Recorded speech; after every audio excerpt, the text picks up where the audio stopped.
छत्तीसगढ़ व्यावसायिक परीक्षा मंडल रायपुर ने 2026 के लिए आयोजित की जाने वाली विभिन्न परीक्षाओं का कैलेंडर जारी कर दिया है। इसमें भर्ती और प्रवेश परीक्षाएं दोनों शामिल हैं। 15 अक्टूबर को जारी इस परीक्षा कैलेंडर में अप्रैल 2026 से लेकर दिसंबर 2026 तक होने वाली 31 से ज्यादा परीक्षाओं की संभावित तिथियां शामिल हैं। कैलेंडर के अनुसार पीपीटी और पीईटी, पीपीटी, पीवीपीटी जैसी परीक्षाएं मई और जून में होगी।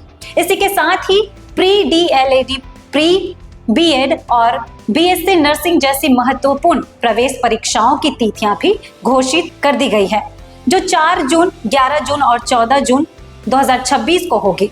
छत्तीसगढ़ व्यापम के परीक्षा कैलेंडर के अनुसार साल के अंत में बड़ी भर्ती परीक्षाएं प्रभावित हुए, जिसमें उच्च शिक्षा विभाग के लिए राज्य पात्रता परीक्षा STET शामिल है।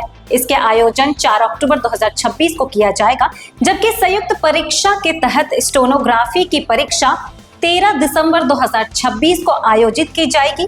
व्यापम ने स्पष्ट किया है कि यह कैलेंडर संभावित है, आवश्यकता अनुसार परीक्षा तिथियों में बदलाव भी किया जा सकता है। इस अपडेट पर आपका क्या कहना है, कमेंट पर जरूर बताइएगा और ऐसे ही जानकारी के लिए जुड़े रहें सीजी भास्कर के साथ। वीडियो अच्छी लगी हो तो लाइक, फॉलो एंड सब्सक्राइब करना ना भूलें। धन्यवाद।